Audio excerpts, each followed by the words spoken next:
Salut les amis et bienvenue dans cette nouvelle vidéo. Nous allons aussi aborder les fonctions en C++. Alors, c'est quoi une fonction? Comment on peut définir une fonction? À quoi va servir une fonction? Et comment on va pouvoir utiliser une fonction? Là, ce sont des questions que nous allons essayer de répondre tout au long de cette leçon. Alors, avant de commencer, j'aimerais t'inviter tout d'abord à liker, à commenter, à partager et à t'abonner à cette chaîne afin de pouvoir essayer d'encourager la production des nouveaux contenus. Alors revenons au vif du sujet.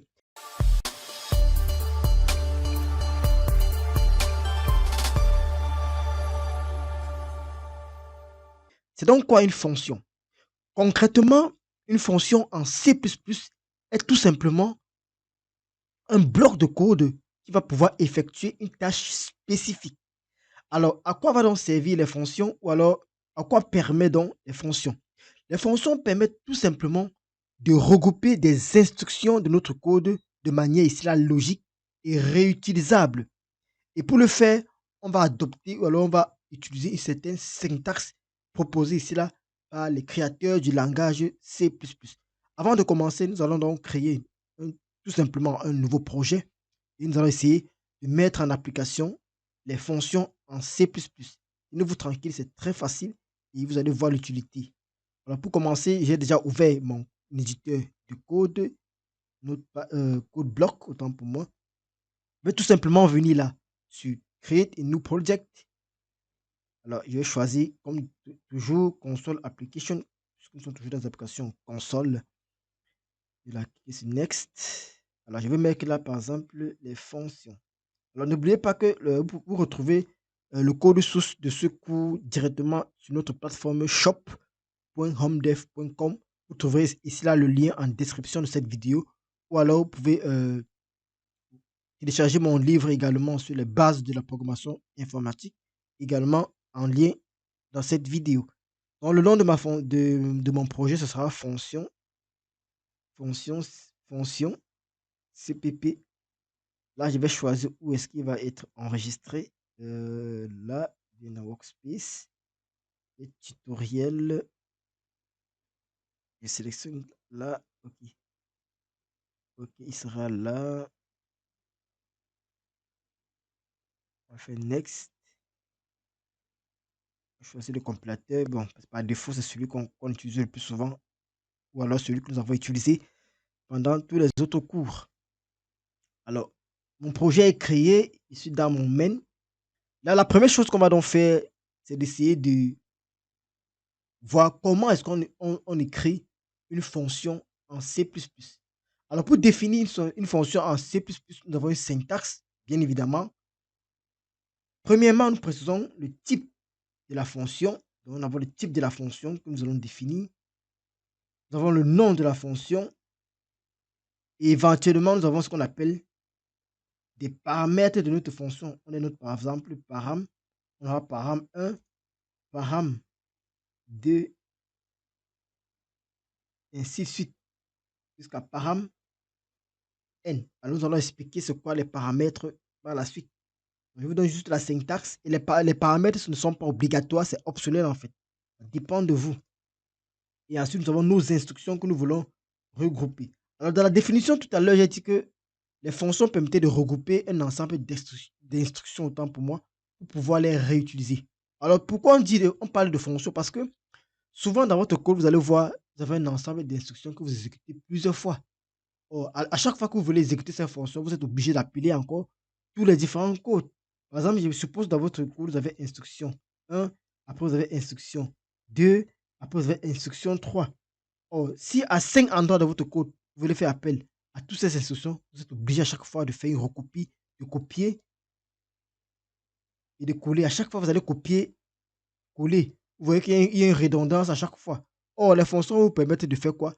De créer juste une fonction à l'intérieur de laquelle vous allez mettre tout simplement vos différentes instructions et par la suite, vous allez tout simplement appeler cette fonction-là et toutes les instructions vont être ici là utilisées. Alors, si vous voulez bien comprendre la notion ici là de fonction en programmation, je vous invite à télécharger mon livre qui est en description de cette vidéo où je vous explique toutes les bases de la programmation sans utiliser ici là un langage précis.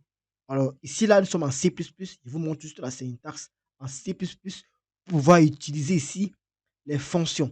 Alors comme je dis tantôt, nous avons le type de retour de la fonction, nous avons le nom de notre fonction et éventuellement les différents paramètres de la fonction et l'ensemble des instructions que nous voulons appeler en fait, que nous voulons exécuter autant pour moi. Et à la fin, qu'est-ce que nous avons? Nous avons éventuellement le le type un type de retour, alors on retourne quelque chose. Alors un retour est également une instruction, donc raison pour laquelle je ne vais pas trop mettre le type de le retour en fait, parce qu'un retour est également une instruction. Donc voilà la syntaxe de base en ce qui concerne ici là, la création d'une fonction en C++. Alors je vais donc commenter ça et on va essayer d'expliquer pas à pas c'est quoi le type de retour, autant pour moi, ça c'est ici là, c'est type de retour, type de retour. OK, là, nous avons le type de retour, le nom de la fonction, les paramètres. À l'intérieur, nous avons l'ensemble des instructions que nous voulons exécuter. Alors, premièrement, nous avons le type de retour. Lorsqu'on veut déclarer une fonction, nous avons le type de retour. C'est donc quoi le type de retour? Lorsqu'on parle de type de retour, en fait, c'est le type de contenu que la fonction va pouvoir retourner. Puisque l'objectif d'une fonction, c'est de retourner quelque chose le plus souvent. C'est vrai qu'on peut écrire des fonctions qui ne retournent rien, mais le type, par défaut, on veut retourner quelque chose. On veut une fonction qui va faire un calcul et retourner, par exemple, un résultat qui va être utilisé peut-être par une autre fonction ou bien par une autre instruction, en fait. Donc, la première chose, c'est le type de retour. Par exemple, je veux faire le calcul, je veux écrire une fonction, par exemple, qui va pouvoir calculer l'aire d'un cercle. En retour, j'aurai quoi? J'aurai l'aire du cercle. Je dis, par exemple, là que l'aire du cercle est du type, par exemple, double. Donc, du coup, mon type de retour sera, par exemple, là, un double. Par la suite, nous avons le nom de la fonction, comme je dit tantôt. C'est juste un identificateur d'appel. Donc, à travers le nom que nous allons donner ici, là, partout où besoin sera, on va donc appeler la fonction avec ce nom-ci. Et l'ensemble des instructions de cette fonction va donc s'exécuter. Alors, comme troisième élément de notre fonction, nous avons les paramètres, comme je dit tantôt. C'est dans une liste ici, là, ordonnée de types des arguments que nous allons ici, là, utiliser lorsqu'on va appeler notre fonction. Par exemple, notre fonction, lorsqu'on l'écrit, on veut exécuter un ensemble d'instructions. Or, les instructions que nous allons exécuter peuvent, par exemple, dépendre de certaines valeurs que l'utilisateur va renseigner ou bien que le programme va renseigner. Raison pour laquelle on peut prendre donc ces valeurs-là en paramètres de la fonction pour pouvoir les utiliser dans les instructions que nous allons définir. Alors, lorsqu'on parlait d'instructions, nous avons vu lors des premiers cours, c'était quoi une instruction? Les instructions, c'est tout simplement ici là, le code d'exécution de notre fonction. Alors, ce qu'il faut donc retenir en ce qui concerne une fonction, c'est que les fonctions sont caractérisées par l'usage de l'opérateur d'appel. C'est ça, là par exemple le nom, les différents paramètres. Donc, lorsqu'on va vouloir appeler notre fonction, on va juste dire là par exemple le nom. Ça, c'est l'appel. On suppose que nous avons écrit notre fonction et pour l'appeler, qu'est-ce qu'on va faire? On va juste mettre là le nom de la fonction, on ouvre les accolades, on met les différents paramètres. Si on avait défini les paramètres et si nous n'avons pas défini les paramètres, on va tout simplement laisser ça comme vous voyez là. Donc là, c'est juste la syntaxe que je vous ai montré. Nous allons aborder maintenant deux mots-clés utilisés en fait, je vais dire quoi? Nous allons donc travailler là maintenant avec deux thème le plus utilisé ici là en programmation. On va parler là de la surcharge et de la signature. Donc, surcharge et signature des fonctions en C++. Alors, c'est quoi une surcharge de fonction? C'est quoi une signature de fonction? Alors, tout simplement, lorsque j'ai défini par exemple la syntaxe d'écriture de ma fonction, qu'est-ce que j'avais? J'avais le type de retour, le nom, la liste des paramètres éventuellement. Alors, le couple nom, ce couple-ci nom et la liste des paramètres constitue ce qu'on appelle en programmation la signature de notre fonction. Lorsqu'on veut donner la signature d'une fonction, ou bien lorsqu'on vous demande quelle est la signature de votre fonction, vous allez tout simplement dire c'est le couple nom et liste des paramètres. Bien évidemment, si on vous demande la signature complète, vous allez préciser également le type de retour. Les éléments ci-dessus ne font plus partie de la signature en fait. La signature est juste constituée de ceci, comme j'ai sélectionné, et éventuellement ici là, un type de retour. Ça, c'est ce qu'on appelle ici en informatique ou alors en programmation la signature d'une fonction qui est constituée juste de son type de retour, du nom et de la liste de ses paramètres éventuellement. Et c'est unique en fait dans un programme C++, on ne peut pas avoir une fonction qui a le même nom ou et le même et la même liste de paramètres. Donc c'est unique en fait. La signature dans un programme C++ est unique et c'est à retenir par cœur. C'est unique en fait. Alors deuxièmement, ce qu'on a nous avons, c'est quoi? Une fonction. Si on a une fonction en fait qui a un même nom, mais qui a une liste de paramètres différents, on va appeler ça en programmation la surcharge d'une fonction. Donc, lorsqu'on vous dit qu'on a surchargé une fonction, ça dit quoi? On a défini une fonction avec la même signature, mais au niveau du nombre de paramètres, le nombre de paramètres va changer. Donc, si je donne, par exemple, un nom à ma fonction, par exemple, nom, et après je mets un nouveau paramètre, paramètre 3, alors on va dire là que j'ai fait une surcharge parce que quoi?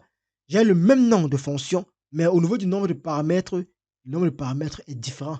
On va appeler ça la surcharge en ce qui concerne ici notre programme C++ ou alors notre fonction, ça sera la surcharge. Donc une fois que ceci est dit, on doit essayer d'implémenter par la pratique pour voir comment est-ce que les fonctions fonctionnent bien évidemment. Donc je vais juste commenter ça et nous allons passer à la pratique. Alors pour pratiquer, c'est simple, on va toujours rester là avec dans notre code. Pour pratiquer, ça sera simple. Qu'est-ce qu'on va faire? On va définir tout simplement une fonction. Et bien évidemment, nous sommes toujours dans notre programme C++ qui commence par un just include UString using namespace std pour appeler les outils standards. Et par la suite, nous allons donc définir notre fonction. Nous allons donc écrire là une fonction qui permet de réaliser l'addition de deux entiers. Alors, puisque nous voulons écrire une fonction qui réalise l'addition de deux entiers et retourner l'addition en question, on retient donc que notre fonction aura comme type de retour un entier. Donc, premièrement, on précise le type de retour qui sera un entier par int. On donne le nom à notre fonction. Nous avons dit c'est l'addition. Addition. Une fois que nous avons donné le nom de notre fonction, nous prenons en paramètre donc les différents, la liste des paramètres. On veut faire l'addition de deux nombres. Donc forcément, il faut prendre les deux nombres auxquels on veut faire l'addition en paramètres. Donc du coup, on précise d'abord le type du paramètre A. Et le deuxième paramètre sera int B. Et qu'est-ce qu'on va donc faire? On entre, on ouvre nos accolades. Oh, désolé. On ouvre dans nos accolades. Et à l'intérieur, qu'est-ce qu'on va faire? On va donc additionner nos deux valeurs et retourner le résultat. Donc, ce que je peux faire, je peux faire directement un return A plus B. Et même mon point virgule, bien évidemment. Donc là, j'ai déclaré une fonction qui s'appelle addition, qui va retourner un entier et qui prend en paramètre deux entiers. Il va faire l'addition de ces deux entiers qui ont été pris en paramètre. Donc, bah, notre fonction addition qui est bien définie. Et qu'est-ce qu'on peut donc faire? On peut donc, à partir de cette fonction ici-là, écrire, alors définir une autre fonction pour appliquer ce que nous avons vu tout à l'heure, appeler par exemple la surcharge. Donc, si on veut demander par exemple la signature de cette fonction-ci, on va dire quoi? C'est int addition, int A, int B. Ça, c'est la signature de notre fonction. Alors, nous voulons exécuter, voulons voir c'est quoi la surcharge. J'ai dit tantôt quoi? La surcharge permet de faire quoi? On a le même nom de notre fonction, mais au niveau des paramètres, on a les paramètres différents. Et la différence au niveau des paramètres peut être quoi? Le nombre de paramètres ou alors le type de paramètres également. Ou alors, par exemple, à l'autre fonction, on peut changer le type de retour. Si on change le type de retour ou on change alors le type de paramètres, là, on va dire qu'on a surchargé notre méthode. Et lorsqu'on va faire appel à notre fonction, autant pour moi, c'est plutôt fonction à la place de méthode. Lorsqu'on va faire donc appel à notre fonction, en fonction des données qui seront passées, la fonction adéquate sera choisie. Donc, pour surcharger notre fonction addition, on va donc dire par exemple, que là, on va changer la signature, on va prendre là maintenant un double. On va dire par exemple addition. Pour faire l'addition des doubles, on va prendre le double addition. On va prendre en paramètre par exemple deux double, double A et double B. Là, nous prenons deux doubles dès à présent et on peut faire la même chose ici là. On fait un retour de A plus B. Nous avons donc deux fonctions qui ont le même nom, en fait, qui ont le même nom, mais qui diffèrent au niveau du type de retour et du type de paramètre. On va donc dire que la fonction addition a été surchargée. Et lors de la surcharge, nous avons changé le type de retour et le type de différents paramètres. Et qu'est-ce qu'on peut donc faire? On peut donc appliquer notre, on peut donc faire appel à nos différentes fonctions. Pour le faire, nous allons aller tout simplement dans le main et faire appel. Donc là, par exemple, on peut modifier notre main pour dire, par exemple, les fonctions en C++. Et qu'est-ce qu'on peut faire? On peut tout simplement déclarer, je peux copier tout simplement ceci, dit là par exemple, je vais tout simplement dire addition de 5 et on donne le résultat. Donc, il fait par exemple un cout de quoi? Un cout de addition 2,5. Alors là j'ai fait quoi? J'ai fait un appel à ma fonction. J'appelle ici là ma fonction et on aura un résultat, bien évidemment. Donc, si je compile, normalement, j'aurai un résultat escompté. Vous voyez, ça me donne quoi? Ça me donne 7. Pourquoi ça me donne 7? Parce que quoi? J'ai dit 5, 2 et 5. Et ça me donne un entier. Pourquoi? Parce que ça appelle automatiquement la fonction adéquate.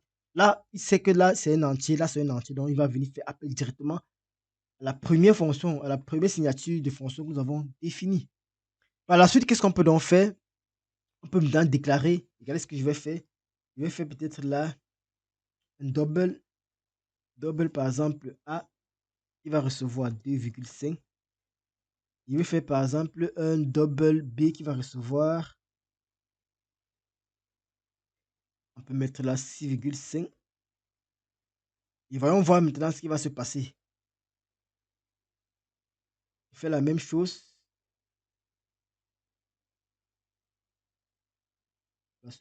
Si on affiche la même chose, qu'est-ce qui va se passer? Là, maintenant, au niveau des paramètres, je donne juste les variables que j'ai définies plus haut. Il passe juste en paramètres A et B.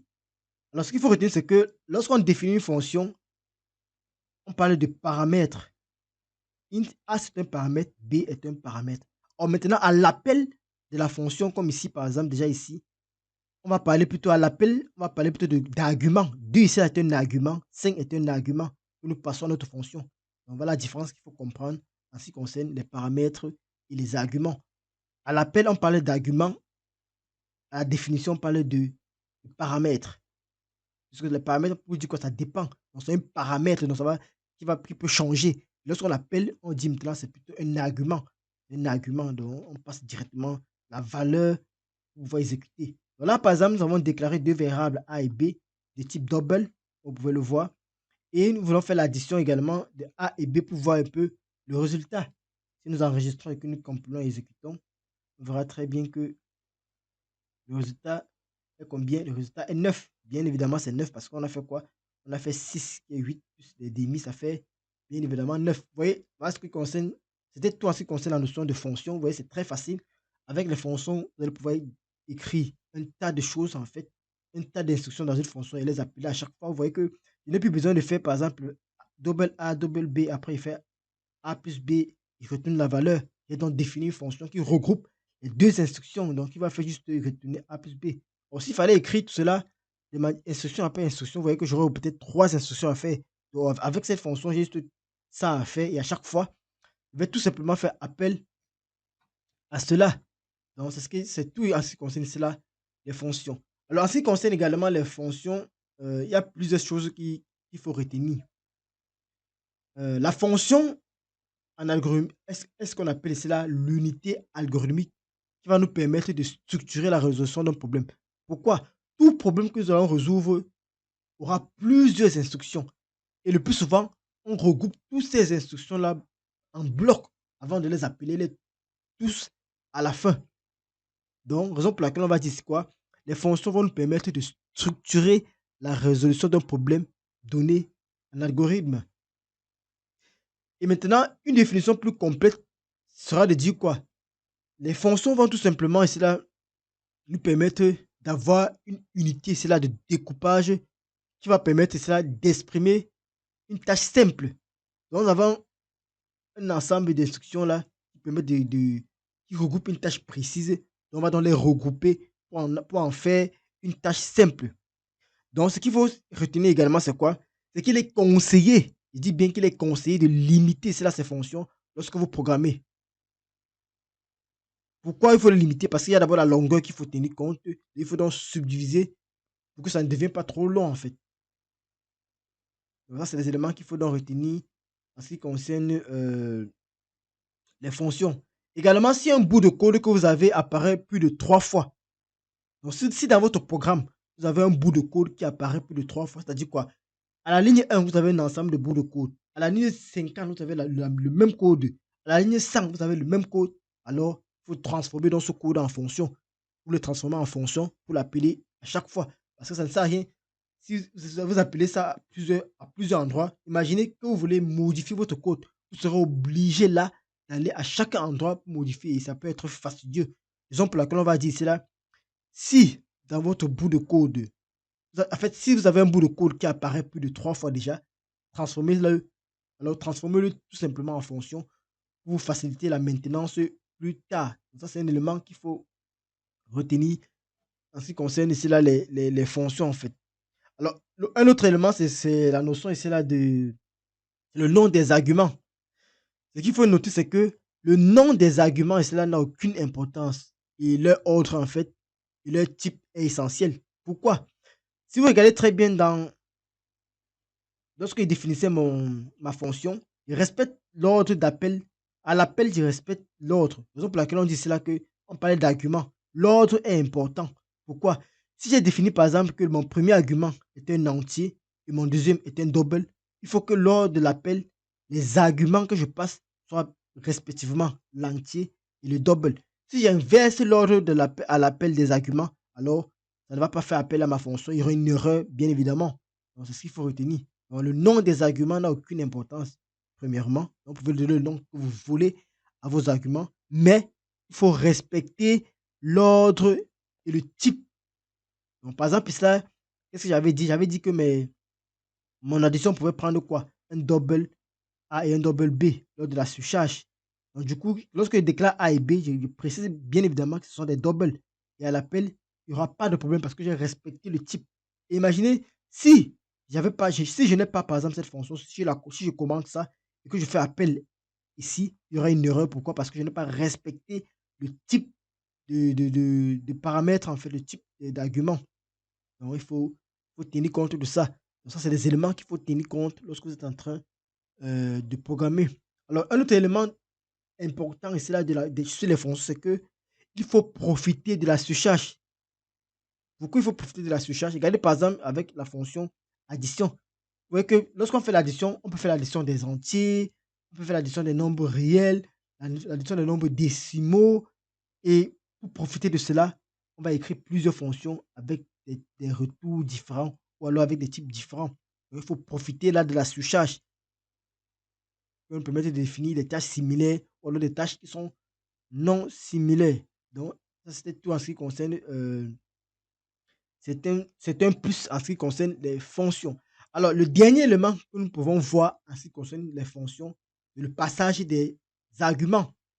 Lorsque je dis passage des arguments, vous devez comprendre parce que tout à l'heure, je vous ai expliqué la différence entre les arguments et les paramètres. Les paramètres, c'est lors de la définition des valeurs qu'on a, le type et le nom du paramètre lors de la définition. Lorsqu'on parle d'argument, c'est à l'appel de notre fonction que nous parlons d'argument. Alors, c'est quoi dans le passage des arguments? C'est ce que nous apprêtons donc à voir. Alors, lorsque nous écrivons des fonctions, on va prendre un cas simple. Je vais prendre un exemple simple. Par exemple, j'ai ma fonction. J'ai par exemple là un int, ma fonction. Alors, qui va prendre par exemple un paramètre.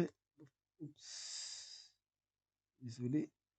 Bon, on va prendre par exemple un paramètre, c'est là un entier int premier. Je dis que c'est le premier paramètre. Ici là, c'est un paramètre, comme j'ai dit tantôt, puisque je suis en train de définir ma fonction. Il va prendre par exemple, bon, je prends par exemple un int a. Dans ma fonction int a, J'ouvre les accolades, je ferme les accolades. C'est quoi donc le passage des arguments? Alors, lorsqu'on parle du passage des arguments, il y a une notion qui vient en programmation, ce qu'on appelle copier l'argument. Et lorsqu'on parle de copier l'argument, il y a ce qu'on appelle le passage par valeur ou encore le pass par value en anglais. Alors, lorsqu'on parle de passage par valeur, on clone ici là, le contenu de la variable donnée en argument. C'est-à-dire quoi? La variable qui a été passée en argument là ne sera pas modifiée par la fonction. Ce sera un clone de cette variable qui sera manipulée tout au long de l'exécution de notre fonction. Raison pour laquelle on va parler ici là de copie locale de la variable. Et dans la suite de notre cours, nous allons parler par exemple de la construction par copie lorsqu'on va entamer la partie orientée objet du programme C++. Donc, qu'est-ce qui se passe lorsque je vais, par exemple, écrire ma fonction? Donc là, par exemple, j'ai ma fonction qui prend un paramètre un entier A. Et ce que je peux faire, c'est quoi? À l'intérieur, je peux dire, par exemple, là, que je peux déclarer, là, par exemple, A plus soit 2. Bon, je vais prendre, par exemple, la première. Une première. Et ici, là, je vais mettre premier plus soit 2. Je vais mettre là un point virgule. Et je vais retourner premier. Donc, return premier. Vous dites que je retourne quelque chose. Ma fonction va retourner quelque chose. Bien évidemment, parce que j'ai dit cela que le type de retour de ma fonction, c'est un in. Là, il dit return premier. Alors, dans ma méthode main, qu'est-ce que je peux faire? Je peux donc appeler ma fonction, bien évidemment. Et pour faire appel à ma fonction, qu'est-ce que je peux faire? Bon, là, je peux commenter ce que nous avons fait ici. Bon, on peut laisser, il n'y a pas de souci. On peut faire ce qu'on peut écrire un commentaire pour vous indiquer dans le code source. Là, on va parler par exemple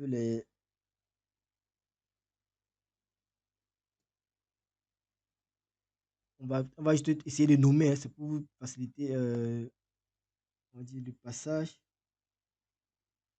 des arguments. Donc, nous sommes là dans le passage des arguments pour voir un peu comment ça se présente à l'appel des fonctions. Donc, on va essayer d'appeler notre fonction pour voir ce qui se passe. Donc, pour l'appeler, qu'est-ce qu'on fait? On va déclarer une variable in A1 qui va recevoir, on peut dire 5. Et on va déclarer également, désolé, in A1 qui va prendre 5. Et on va déclarer également un in B.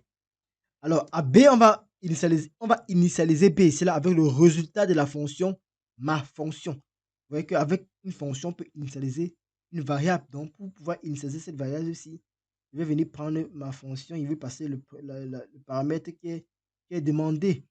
Donc, in B va recevoir quoi? B va recevoir ma fonction de A. Jusqu'ici là, tout va bien. On enregistre. Qu'est-ce que peut on faire? On va donc essayer d'afficher pour voir ce que ça donne. Donc, on va mettre là in. On va afficher la A.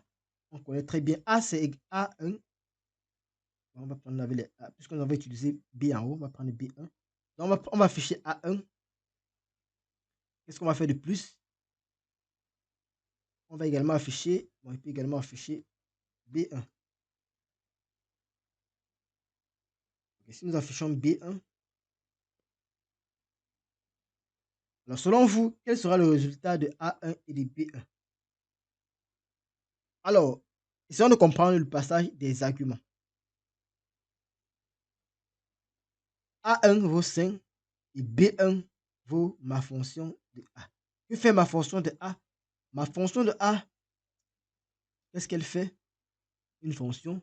Elle vient tout simplement prendre A et ajoute 2. Donc forcément, comme résultat, nous aurons là 5 et 7. Alors, si tout est bien et que nous compilons, nous ne devons normalement pas avoir d'erreur. Il faut fermer ceci.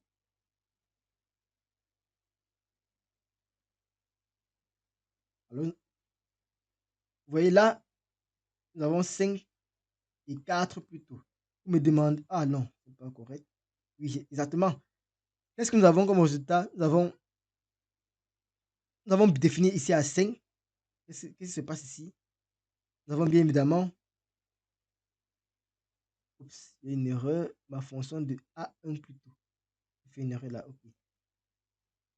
On va venir tout simplement fermer là et recompiler.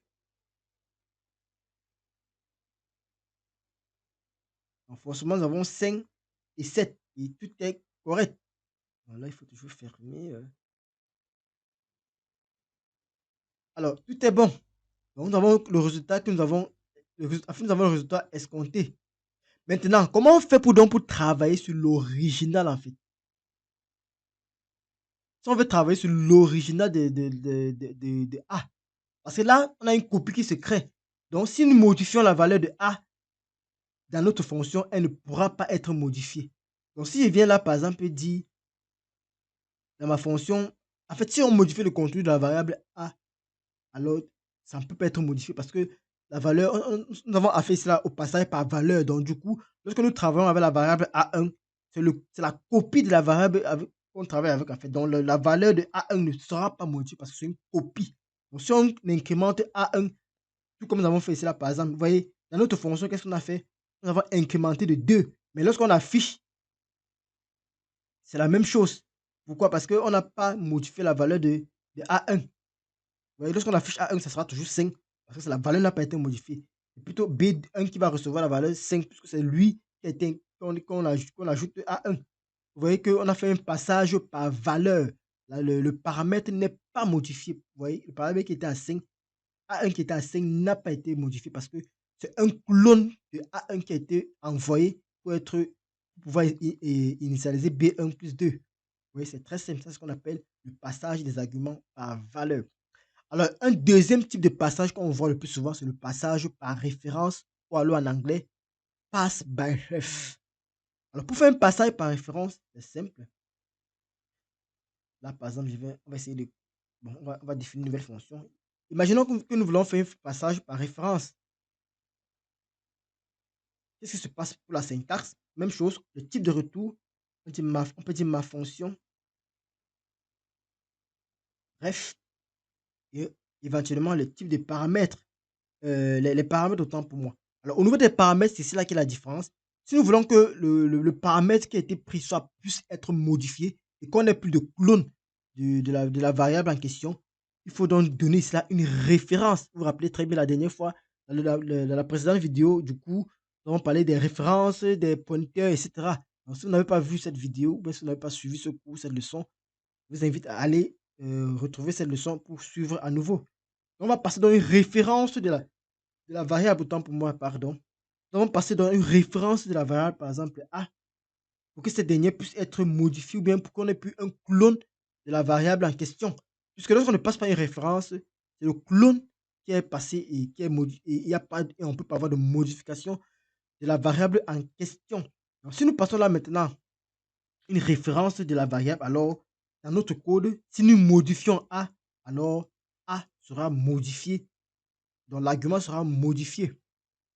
Donc, lorsqu'on fait ceci, lorsqu'on déclare une fonction comme celle-ci, ce qui se passe, c'est que on travaille directement sur la variable donnée en argument.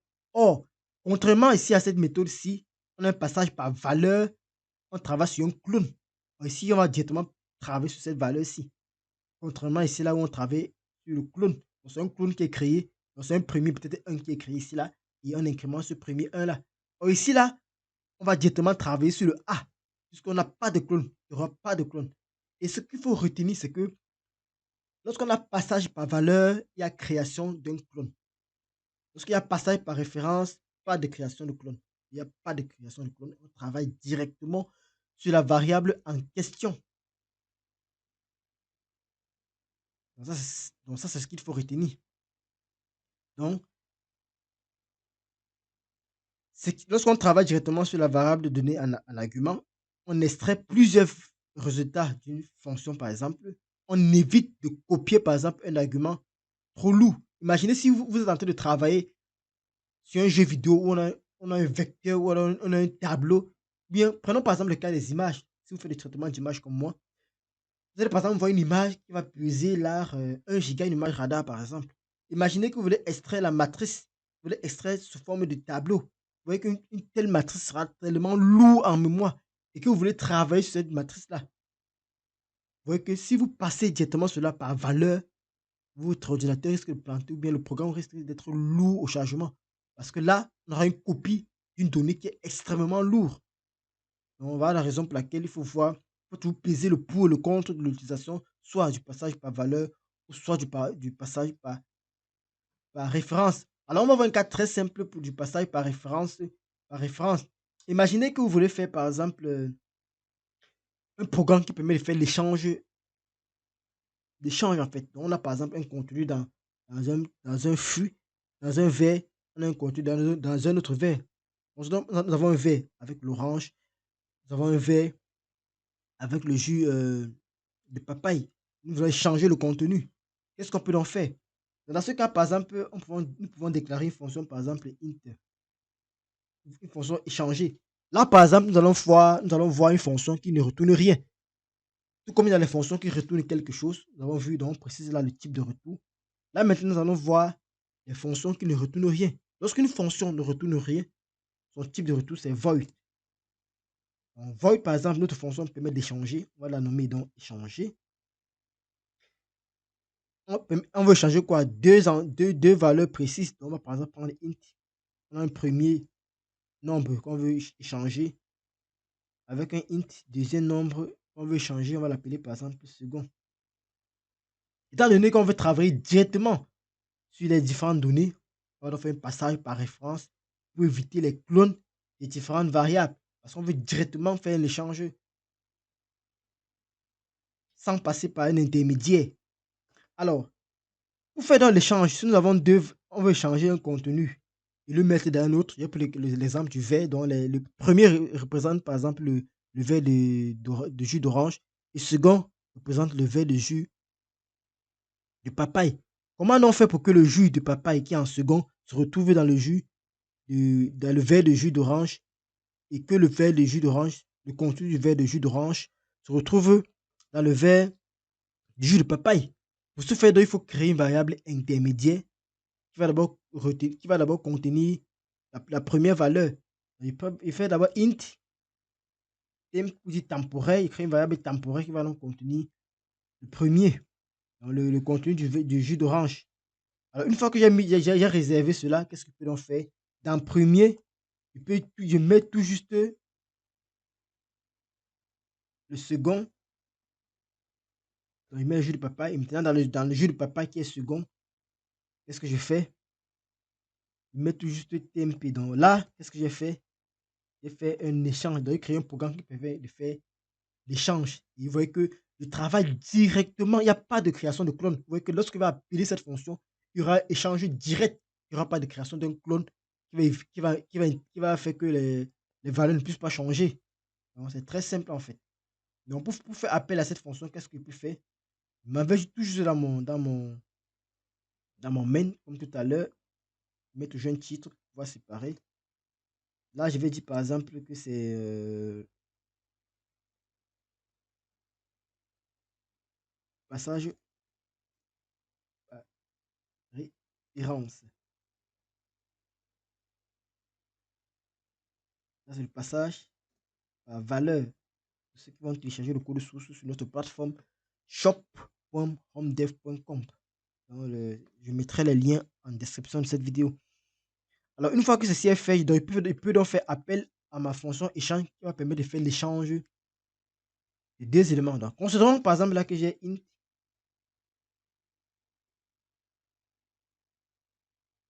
J'ai int là par exemple, il a dit orange, que ce soit 5, donc 5 litres de jus d'orange.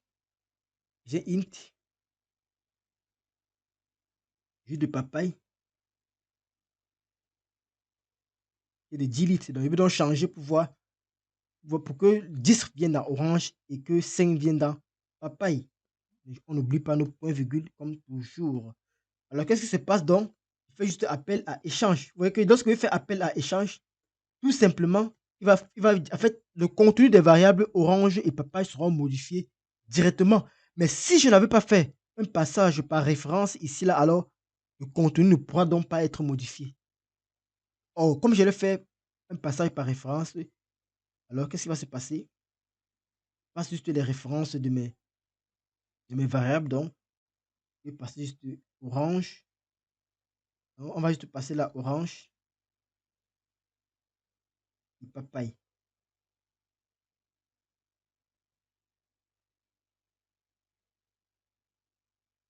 Alors, si on passe donc orange et papaye, qu'est-ce qui se passe? Le contenu de orange va être remplacé par le papaye et le contenu de papaye va être remplacé par orange, suivant la logique de notre fonction qui permet de faire l'échange. On va donc créer une variable temporaire qui prend dans le premier. Et maintenant, dans le premier, on remet le second et dans le second, on met le TMP, puisqu'on avait gardé la valeur temporaire du premier. Si on ne créait pas une variable temporaire, alors, lorsqu'on a fait cette instruction, si on aurait perdu la valeur du premier. Donc, puisque nous avons respecté, alors tout simplement, ça va s'exécuter sans difficulté. Donc là, si on affiche nos différentes variables, vous allez très simple. Alors, on peut même faire, on peut faire quelque chose d'intéressant là.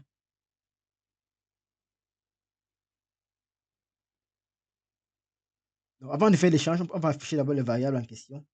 Donc là, on peut mettre là avant échange.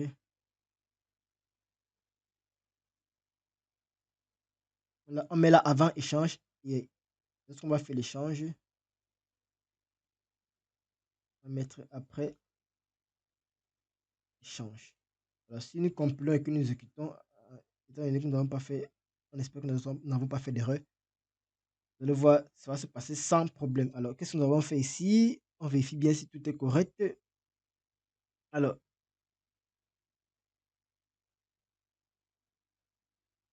OK. Qu'est-ce que nous avons fait? Notre fonction, qu'est-ce qu'elle fait? Elle déclare un TMP qui va prendre le premier. Dans le premier, on va mettre second. Et dans le second, on va mettre TMP. C'est correct. Alors là, maintenant, qu'est-ce qu'on fait? On déclare notre variable orange, 5. Et papaye, il prend 10. Alors, qu'est-ce qu'on fait? On affiche, avant d'échanger, on affiche orange. On fait orange et papaye. J'ai oublié. OK, avant le fait de faire l'échange, on a fait d'abord la valeur orange papa. Ici, là, on aurait bien évidemment 5 et 10. Donc, orange va valoir 5 et papa va valoir 10. Alors, lorsqu'on va faire l'échange, le contenu va être modifié. OK. Là, on aura maintenant plutôt 10 et 15. Si on enregistre, on recompile et on exécute. Vous allez voir, il n'y aura pas de souci.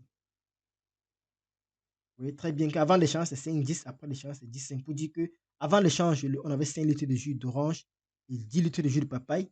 Après l'échange, qu'est-ce qu'on a? Nous avons 10 litres d'orange plutôt et 5 litres de papaye dorénavant. Vous voyez que c'est assez simple la notion de passage par référence et passage par valeur. Passage par référence, pas de création de clone, on travaille directement sur la variable, le contenu de la variable. Passage par valeur, il y a création d'un clone. La variable n'est pas modifiée tout au long de l'exécution du programme. Donc, c'est ce qu'il faut retenir en ce qui concerne le passage par valeur et le passage par référence. Également, il y a l'autre élément que nous avons vu la dernière fois. On peut également faire le passage par référence constante. Si vous vous rappelez très bien, on a fait la dernière fois, on a fait des références. On a parlé des références constantes, des pointeurs constants. Et également, aujourd'hui, on peut faire ce qu'on appelle le passage par référence constant. Ou alors, pass by const. On va passer dans une référence qui sera constante. Et la syntaxe, c'est quoi? Imaginez que je veux faire, par exemple, une fonction qui va faire un passage par référence constante. La syntaxe, elle est simple. Toujours, je précise mon type de retour. Je dis par exemple, le nom de ma fonction, c'est quoi? C'est ma fonction. Bref, constante. Éventuellement, j'ai ma liste de paramètres. Ma liste de paramètres, en fait. Et là, qu'est-ce qu'on a dit? On veut faire un passage par référence constant.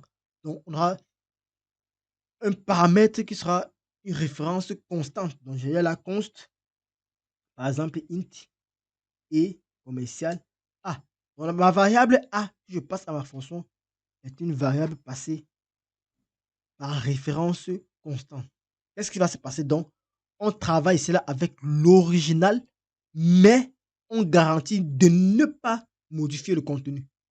Donc, ce qui se passe, c'est qu'on n'aura pas de clone de la variable A, mais on interdit ici là que la variable A soit modifiée. Ça, c'est un cas palpable qu'on utilise le plus souvent lorsqu'on travaille avec des gros volumes de données. Nous ne voulons pas que le contenu soit modifié. Par exemple, vous travaillez avec une matrice d'image qui fait peut-être 1024 par 1024. Imaginez, c'est une matrice d'une image radar. Le contenu est assez volumineux. Mais vous ne voulez pas, par exemple, qu'on puisse modifier un seul pixel. Donc, et qu'il n'y ait pas de clone. Raison pour laquelle vous allez faire un passage par référence constant. Ça garantit quoi? On va travailler avec l'original sans création d'un clone, mais on va donc garantir de ne pas modifier le contenu de notre matrice ou alors de notre matrice d'image. Donc, aucun pixel ne sera modifié dans notre tableau que nous avons pris en paramètre, par exemple. Donc, ça, c'est un cas très simple. Donc, si dans votre programme, vous tentez de modifier la valeur de A, par exemple, dans notre cas, la valeur de A, si on tente de modifier la valeur de A, le compilateur va donc refuser cette modification-là. Donc, l'avantage, c'est qu'on va se passer ici là de la recopie, de la copie en fait. Donc, il n'y aura pas de clone, il n'y aura pas de copie. On va donc travailler directement avec la variable en question sans créer un clone. Alors, un exemple très simple, on peut créer une fonction, par exemple, int, bon, une fonction qui n'affiche rien. On fait par exemple une impression, void imprimer, on veut faire une impression, on va prendre un paramètre const int et premier. Alors, qu'est-ce qu'on peut dire à l'intérieur? Bon, on peut prendre un paramètre 2, on peut prendre deux paramètres. Alors, premier paramètre, c'est un entier constant, une référence constante.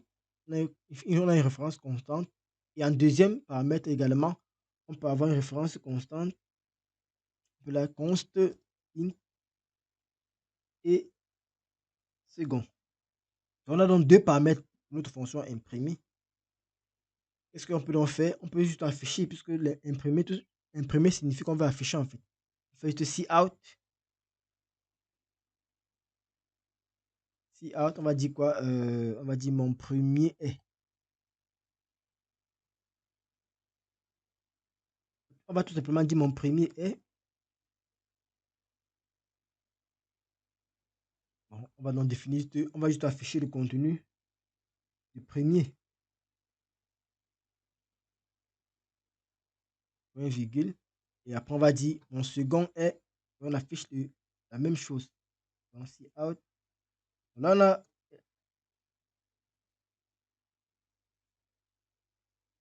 Qu'est-ce que j'ai fait? Ok, là, on m'envoie la ligne. Cout, mon premier est.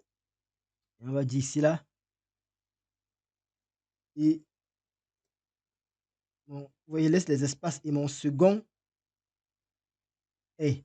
On met là tout simplement second. Vous voyez qu'après, j'ai juste mis un point virgule à la place de mettre un line avant de mettre le point virgule. Donc, on a juste un espace. Mon premier est le nom. Et après, on va tout simplement directement à côté, raison pour laquelle je mets un espace. Et mon second est. On va mettre là second. Là, maintenant, il peut mettre juste mon inline là. Et un retour à la ligne. Voilà. Si je compile mon code, il n'y a pas d'erreur. Normalement, il n'y a pas d'erreur. Ok, il n'y a pas d'erreur normalement. Donc là, c'est ce qui concerne les références constantes. Donc, vous voyez, je fais une impression. Je veux juste imprimer. Donc, vous voyez que lorsqu'on veut faire, par exemple, l'impression, lorsqu'on veut faire les affichages des valeurs d'une variable, on ne veut pas, par exemple, faire la copie. Donc, ce sera inutile de faire la copie. Par exemple, vous voulez afficher le nom d'un utilisateur qui a été pris en paramètre et son âge. Vous voyez que vous prenez directement par référence constante pour éviter la copie et travailler directement avec la valeur de l'élément. Donc, du coup, puisqu'on ne veut pas faire on ne veut pas modifier. Si on voulait modifier l'utilisateur, on devait prendre par référence. Mais on ne veut pas modifier.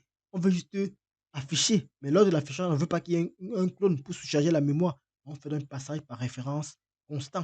Et on va devoir afficher tout simplement le résultat. Et lorsqu'on va afficher, il n'y aura pas ici là de copie. Donc pour exécuter, c'est très simple. On fait comme tout à l'heure. Donc on fait toujours notre affichage là. Et on veut guider avec le code source. Passage par référence constant. Donc qu'est-ce qu'on peut faire? On va tout simplement déclarer deux variables, par exemple int a2, int par exemple b2. On peut initialiser directement. Donc on veut afficher tout ça. A2 va recevoir par exemple 5 évidemment. Donc ce qu'on peut faire, c'est quoi? On peut juste appeler. Vous voyez, on va tout simplement appeler notre fonction imprimer. On va passer les arguments. Comme je dis tantôt. Donc si on veut prendre notre fonction imprimer, ça va exécuter tout simplement ce que la fonction devait faire. Imprimer va recevoir quoi? A2 et B2. Il est défini plus haut. Ici, je mets un point virgule et que j'exécute ma fonction, exécute, vous allez voir, on aura bien évidemment le résultat de notre fonction. Là, il y a un problème. Ah, il y a le point virgule que nous n'avons pas défini ici là. Alors, on va donc compiler. Et forcément, vous allez voir, mon premier est et mon second est. Donc, le passage par référence constant. Mon premier est 5 et mon second est 10. Vous voyez donc la différence entre les trois types de passages que nous avons vus. Nous avons vu le passage par valeur. Lorsqu'il y a passage par valeur, il y a création d'un clone de la variable. Et la valeur de la variable ne peut pas être modifiée dans le programme si on veut modifier la valeur. Le deuxième type que nous avons vu, c'est quoi? C'est le passage par référence. Par référence. Avec le passage par référence, nous n'avons plus la création d'un clone. Donc, du coup, nous avons un gain en mémoire puisqu'il n'y a pas de clone.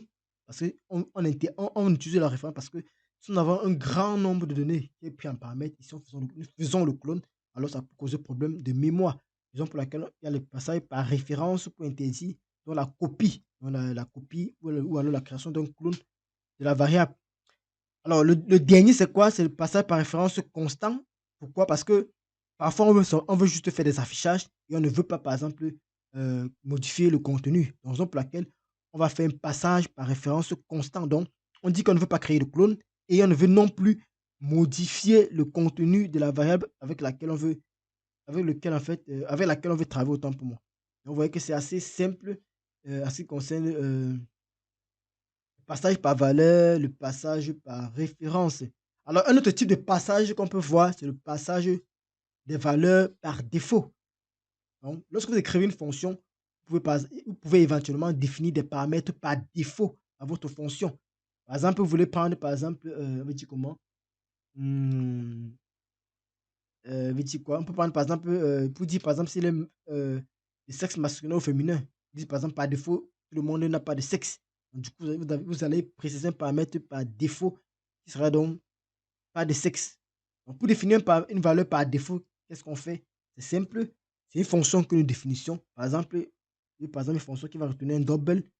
La fonction va s'appeler, par exemple, Toto. On va prendre éventuellement des paramètres si vous voulez. Donc, par exemple, ça va prendre un paramètre double A et double B. Donc, ma fonction prend deux paramètres double A et double B.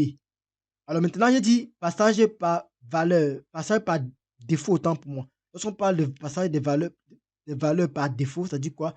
À un paramètre, on veut définir une valeur par défaut. Et la valeur que nous définissons par défaut là, si l'utilisateur lors de l'appel de la fonction ne spécifie pas une valeur pour le paramètre B, alors la valeur par défaut va être donc appelée. Donc par défaut, on dit que on aura un double B qui va valoir 2. Donc si à l'appel de la fonction, on ne définit pas la valeur B égale à 2, alors B va valoir 2 tout simplement. Donc ça, c'est la signature. Donc, regardez ça, c'est la signature que j'ai définie. C'est comme ça que nous définissons en fait cela. Donc là, qu'est-ce qu'on a fait? Nous avons défini dans une valeur par défaut un argument. Et donc, on autorise d'appeler la fonction sans l'indiquer. Donc, à l'appel, qu'est-ce que l'utilisateur peut faire? L'utilisateur peut tout simplement faire Toto. Il donne un seul argument. Donc, s'il donne un seul argument, forcément, le compilateur va dire que la valeur de A, c'est 2 et la valeur de B va recevoir également 2. Donc, pour dire par exemple que la valeur de A sera quoi? Sera 5. La valeur de B sera 2. Donc, ça vous dit quoi? Puisqu'il a donné un seul argument, pourtant la fonction attendait deux. Et étant donné que nous avons défini une valeur par défaut, du coup, B va valoir 2. Donc, c'est très simple en ce qui concerne les valeurs, le passage des valeurs par défaut à nos différentes fonctions que nous écrivons. Donc, ça arrive parfois que dans votre code, vous avez besoin de cela. Donc, ça va vous permettre tout simplement d'alléger ici l'écriture de vos fonctions.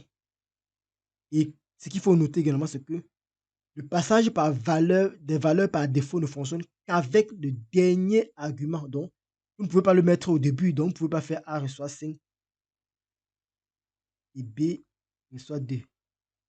Ça ne va pas marcher. C'est toujours avec le dernier paramètre, avec le dernier argument de la liste, en fait. Donc, ça, c'est impossible.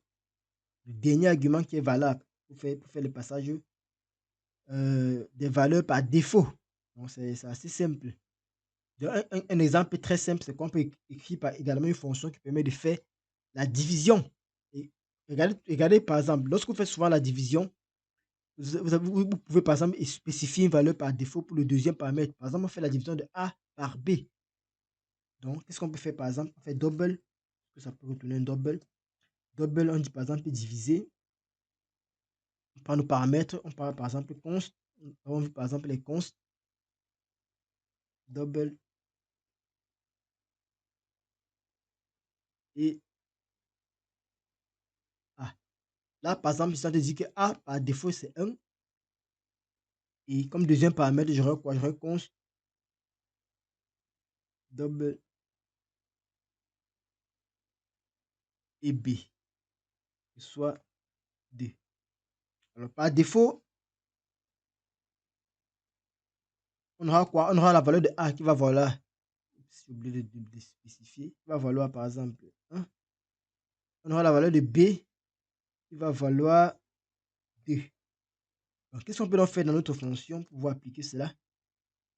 On peut donc faire un retour de A divisé par B. Ça voudrait dire quoi? Ça veut dire que si un utilisateur appelle notre fonction divisée sans ici spécifier la valeur de A et la valeur de B, alors la fonction peut s'exécuter parce qu'on a précisé les valeurs par défaut des paramètres. Donc, on a deux paramètres par défaut. A qui vaut 1 et B qui vaut 2. Donc, si on appelle cette fonction, alors le résultat va donner un demi et 0,5 en double. Vous voyez que on peut faire donc appel à cette fonction ci sans difficulté. Et si on voit ce que ça donne, donc ce qu'on fait, c'est qu'on nomme également notre bloc. Passage par valeur, passage par valeur, valeur par défaut. Donc, vous indiquez juste lorsque vous allez regarder le code source, parce que je vais mettre ce code source en téléchargement libre, gratuit, sur notre plateforme. Alors, qu'est-ce qu'il fait donc? Je peux tout simplement déclarer les différentes variables. C'était A3, de cette initialisation, 5, je mets juste la virgule, utiliser le même type, tout simplement. Je vais mettre là, par exemple, B3. On va l'initialiser, par exemple, à 10. Alors, qu'est-ce qu'on va donc faire? Ici, on va faire les additions, tout simplement. Ok. Alors, si on fait un cout et diviser, on aura un résultat. Pourquoi on aura un résultat? Parce que nous avons défini les valeurs par défaut A et 2. Donc, si on fait A divisé sans faire l'appel, sans fournir les arguments, alors on aura A et B qui vont valoir respectivement 1 et 2. Donc, on aura un résultat forcément ici. Il n'y a pas d'erreur. On n'a pas d'erreur ici. Ok. Alors, si nous faisons également, si on fait ça, par exemple, on aura par exemple, c'est la 0,5. Si nous faisons également, si add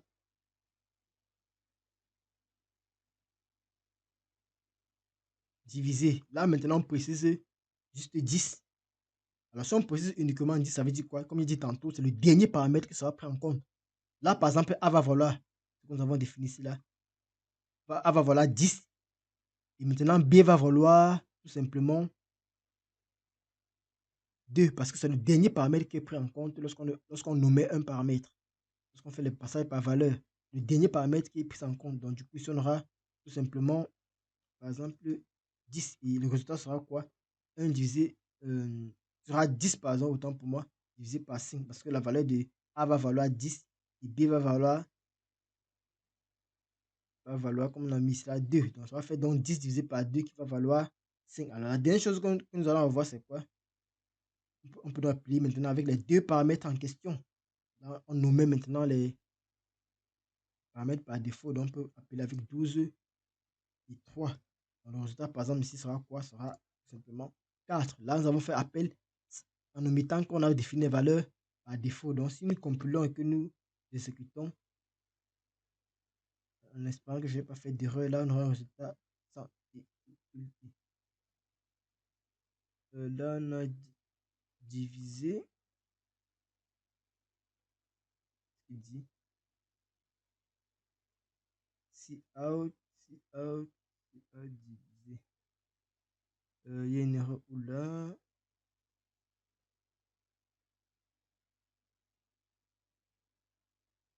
Ah, il y a une virgule ici, là. Désolé. Ok. Vous voyez que c'est assez correct. Donc, on a le passage par valeur, on a 0,5, on avons 5, nous avons 4, comme on a défini. Vous voyez, c'est assez simple en ce qui concerne ici là, les passages par valeur, par défaut. Donc, peut-être tout ici en ce qui concerne ici là, les fonctions. Et par la suite, qu'est-ce que nous pouvons voir encore? Nous pouvons voir également les tableaux, passage des tableaux en arguments, le passage ici là des matrices, et ainsi de suite. Et éventuellement les vecteurs. Mais pour cette leçon, c'est tout. Si vous voulez des leçons plus approfondies, vous pouvez donc souscrire pour une formation complète et nous allons voir encore en plus comment on va passer des paramètres tels que des tableaux, des matrices à une fonction. Donc, c'était tout. N'hésitez pas ici là à vous abonner à cette chaîne, à liker, à partager et à laisser un commentaire pour encourager la production de nouveaux contenus. Ciao!